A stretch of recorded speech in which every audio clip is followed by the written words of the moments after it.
Today's lesson is Austrian Desserts, A Taste of History. Hi, everybody. My name is Roger. And I'm Mike. And today we're talking about desserts, which are sweet foods you eat at the end of a meal, at least in Western cuisine. And we're focusing on the desserts of Austria, which, of course, is a country in Europe. I think Vienna is the capital. And if you've ever had a chance to go to Austria, you know that they've got some great food there, especially their desserts. Absolutely. Austria is very famous, of course, for Mozart, famous for music, famous for the waltz, which, of course, you can do there in Vienna. But after you waltz up a storm, you might get a little hungry, and an Austrian dessert sounds great. Now, I'm not usually much of a dessert guy, but a few weeks ago, I remember watching one of those travel shows, and they were in Vienna, sitting at this beautiful old cafe that's been there for like 500 years or something, and the hosts had this buffet of desserts kind of on the table, and every single one of them looked absolutely delicious. And as I said, I'm not usually much of a dessert guy, but I was just watching that going, oh, look at that chocolate. Oh, and look at the apple. Oh, and every single one they showed was better than the last one. So I'm going to be reading this with great interest and maybe taking some notes because something about Austrian desserts really fires up my sweet tooth. Okay, it fires up everybody's sweet tooth, so let's find out about Austrian desserts. Let's listen to the first part of our lesson, and we'll be right back to discuss it. Austrian desserts, a taste of history. From its origin in Austria, the Habsburg Empire gradually expanded to rule Central Europe for centuries. For every cultural group the empire absorbed, it also took on many of the group's traditions, including its cuisine. And while the empire itself is now just a chapter in the history books, the diverse culinary delights it adopted, both to feed the masses and entertain its royalty, live on in the many delicious dishes still beloved in Austria, particularly the desserts. If you ever find yourself in the Austrian Alps or the streets of Vienna, consider indulging your sweet tooth with these famous regional treats.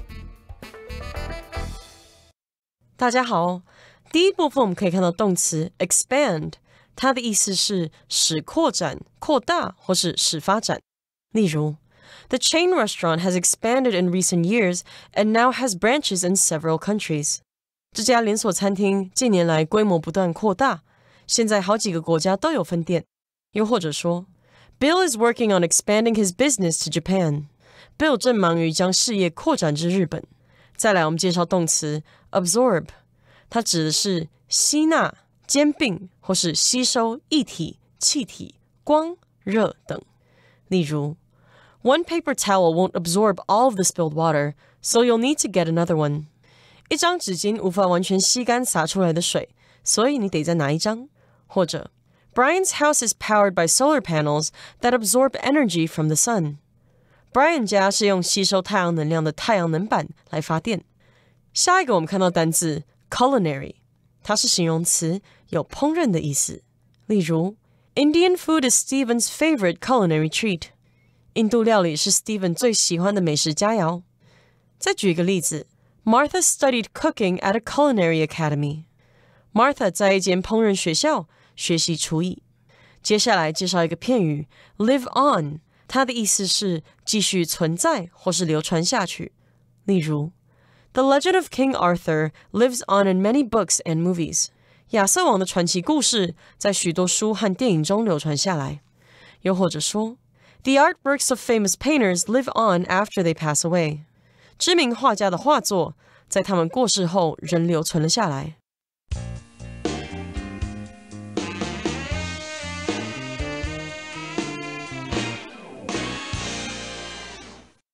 Okay, so again, we're talking about Austrian desserts, a taste of history. That, of course, reminds me of the phrase, a taste of honey, which I believe is an old Beatles song, if I'm not mistaken, which other people covered as well. But in any case here, we're starting in the first paragraph by saying, from its origin in Austria, the Habsburg Empire gradually expanded to rule Central Europe for centuries. Yes, indeed, if you've studied European history, you know that the Habsburgs were very influential in Central Europe. I think they also controlled Spain for a certain amount of time. And this is the Habsburg Empire, which is a large country ruled by an emperor, like the British Empire. Even though it's ruled by a king or a queen, we still call it the British Empire. And there are other various examples of empires like the Roman Empire, etc. And it expanded to rule all sorts of areas in Europe. If you expand, you get bigger. Absolutely. It says for every cultural group the empire absorbed, it also took on many of the group's traditions, including its cuisine. Yeah, if we look at the map of Europe now, the Habsburg Empire, or the Austro-Hungarian Empire, really covered a lot of territory and a lot of different cultures, right? It wasn't sort of, just one country like France or something like that. It covered, of course, Austria and Romania and Hungary and what is now Yugoslavia, that whole area of the world too. So they had a lot of different cultures, and of course an empire is a country that takes over other countries to create one sort of super mega country, but it's actually made up of various formerly unique countries. So people will speak different languages in an empire, that type of idea. And empires absorb. This is by conquering lands, or back in the old days, I guess you could marry the daughter of a neighboring king and take over his land when he dies. But when you absorb something, you sort of take something in and make it part of yourself, in the way that a sponge absorbs water. The water becomes part of the sponge, or you absorb knowledge by studying and learning things. It goes into your brain and then becomes part of your knowledge, part of the stuff that you know.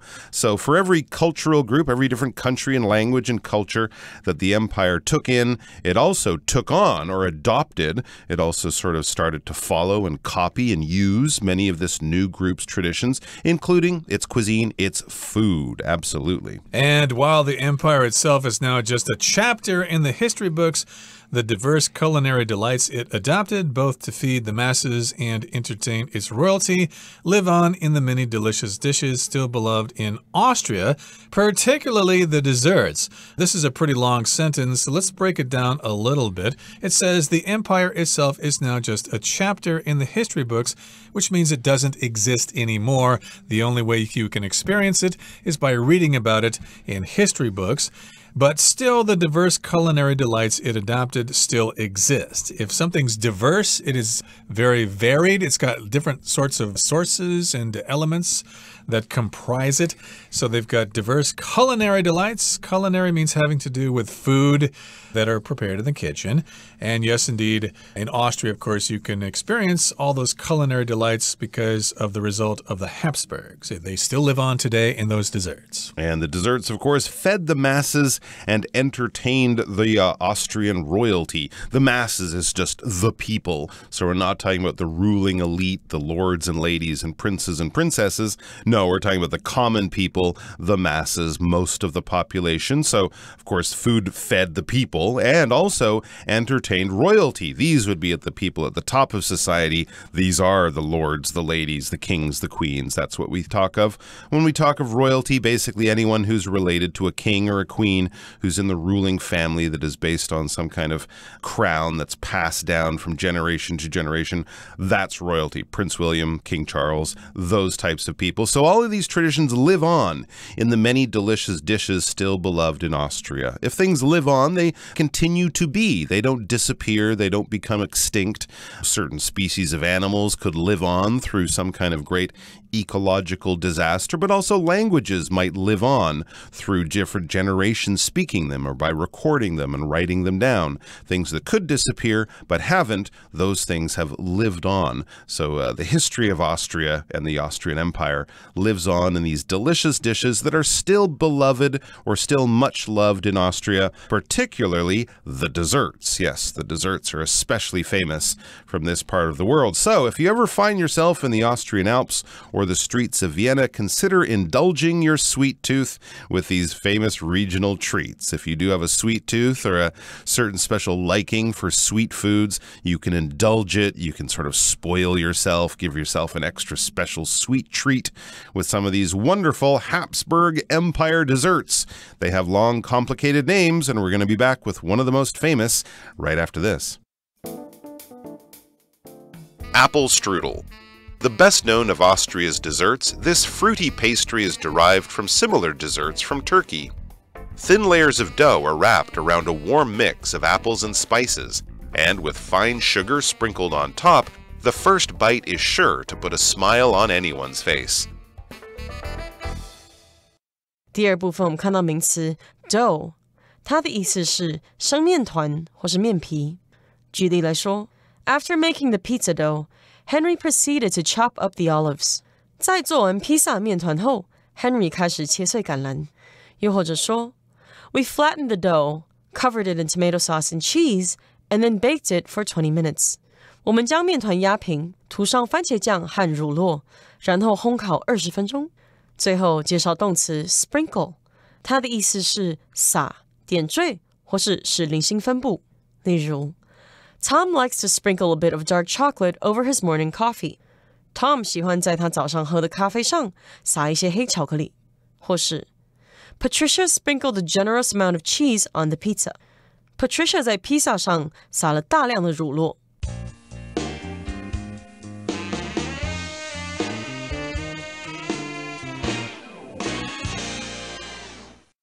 Okay, so this is a dessert called apple strudel. This is a kind of dessert made with apples, as you might guess. The best known of Austria's desserts, this fruity pastry is derived from similar desserts from Turkey. Okay, so this is probably the most known of Austria's desserts. It's fruity, which I suppose is because it contains apples, and it's derived from similar desserts from Turkey, which is a country to the east of Austria.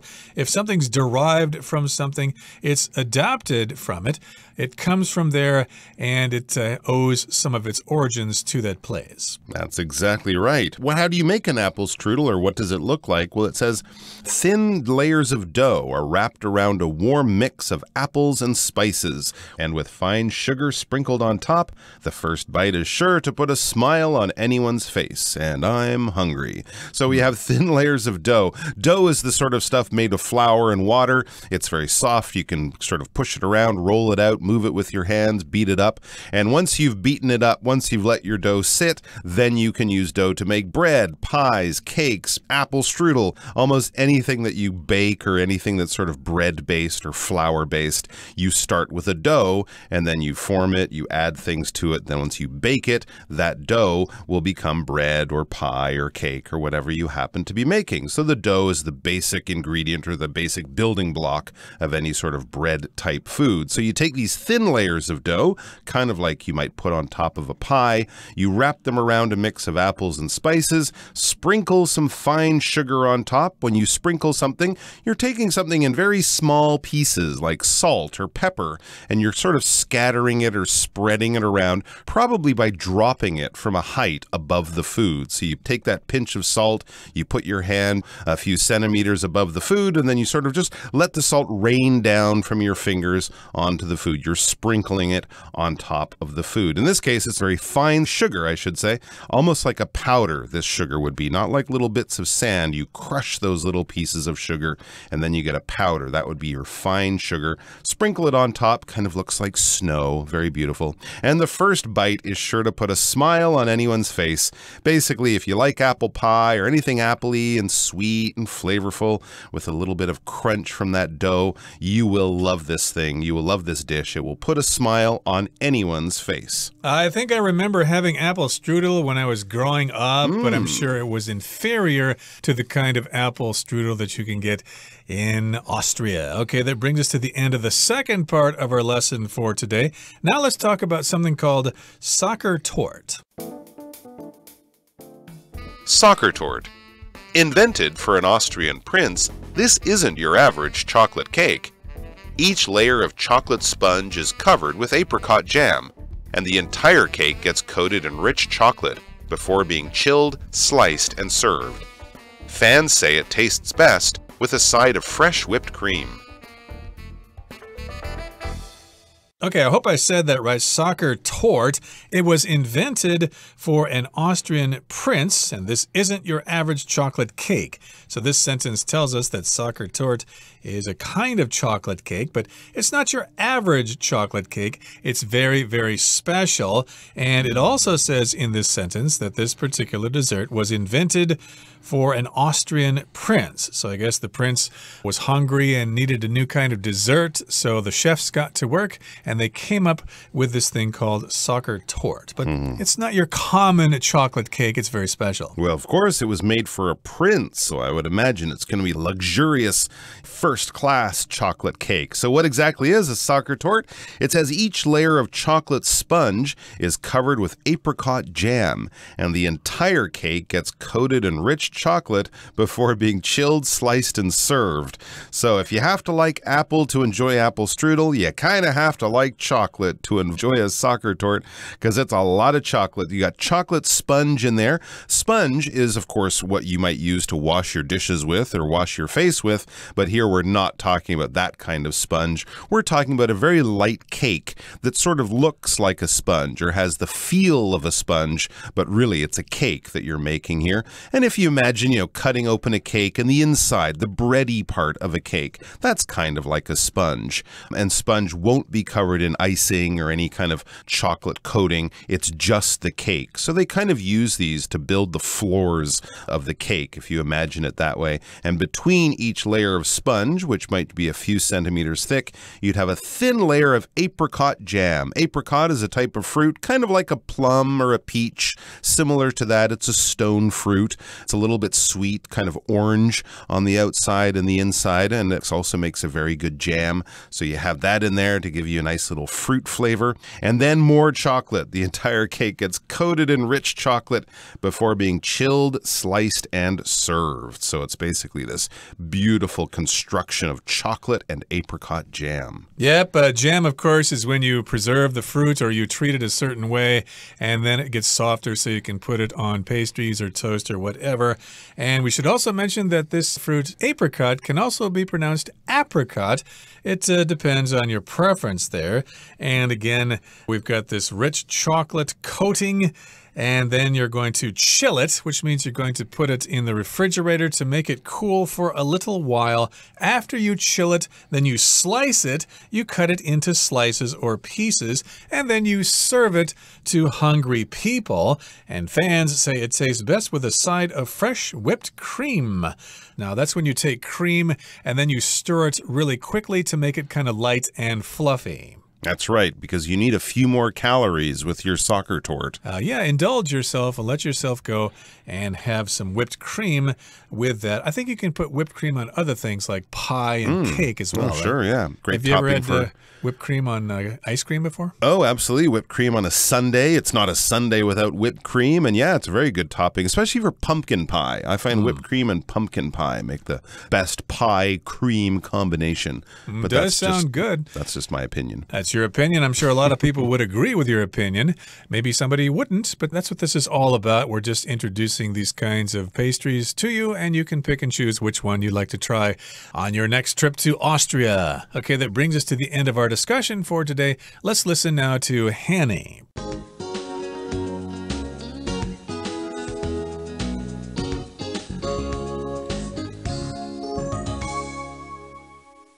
各位同学大家好，我是 Hanny。 我们来看今天的文法重点。课文第二部分介绍了苹果卷，他就写到说 This fruity pastry is derived from similar desserts from Turkey. 这种水果酥饼源自于类似的土耳其甜点。句子里面他用到 derive 这个动词可以表达来自、起源于，或者是表达从什么什么当中获得。那我们现在要表达源自于什么什么，可以用到 derive from something 或者是 be derived from something。我们造两个例句。The story derives from a myth， 就是说这个故事源自于一则神话故事。Many English words are derived from Latin， 许多英文单词是源自于拉丁文。那我们顺便补充几个也可以表达起源、表达根源的用法。第一种呢，我们可以用 spring from 好 ，spring 呢，在这边是当动词，那它的三态会是 spring, sprang, sprung。那么 spring from 就可以表达发源于什么，或者是源自于什么的意思。第二个补充的用法是 stem from, S-T-E-M, stem 原本是指这个植物的茎啊，或是柄，或者是梗。那它当不及物动词的时候是指起源于，所以我们可以用 stem from somebody or something 来表达由什么造成，或是源自于什么什么。第三个介绍的是 originate 这个动词，它当不及物动词的时候其实有发源起源的意思，那常常就会搭配 from 或是 in 去加名词来表达发源自什么，起源于什么。好，补充一下，我们其实也可以用 have one's origin in 加上名词，那这个用法就会相当于 originate in 加上名词。好，看个例句哦。The tradition is believed to have its origin in Germany。也可以说 The tradition is believed to have originated in Germany。一般认为那个传统起源于德国。好，那第四个介绍的用法则是 have one's roots in 那么 root 原本是指这个植物的根，这边是用它的复数形 roots 去引申表达根源基础，所以 have one's roots in 什么什么就可以表达发源自什么，根源于什么什么的意思了。好，同样在这个段落最后一句他写到The first bite is sure to put a smile on anyone's face。第一口就一定能让人展露出笑容。那么 put a smile on somebody's face 好像是说把微笑放在某人的脸上，那就是用来表达让某人开心感到愉快的意思。好，那么另外要介绍 be sure to 加上原形动词的意思及用法。第一种我们可以用某人或某事物 be sure to 加上原形动词去表达某人一定会做某事，某事一定会发生，就像课文里面的用法。例如 The movie is sure to make you laugh。那部电影一定会让你笑出来的。第二个用法则是用祈使句的方式表达 be sure to 加上原形动词，就是说一定要做某事。那这个句型常常用来提醒别人务必要做某事。例如 Please be sure to take your belongings with you when you leave。 离开时请务必将您的个人物品给带走。那么以上是今天重点整理，我们回顾今天单字吧。Empire. The British Empire once controlled a huge portion of the world's territory. Expand. The more often you get out of your comfort zone, the more your comfort zone will expand. Absorb. Sweden has absorbed a relatively high number of immigrants in recent years. Diverse. The students at the university are from diverse backgrounds. Dough. Misty bought some flour to make pizza dough. Sprinkle. The gardener sprinkled some water on the roses. Sponge. Mrs. Gross made a delicious sponge topped with fresh fruit for dessert.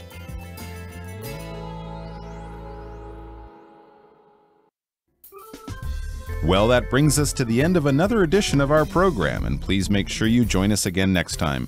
From all of us here, I am Mike. I am Roger. See you next time.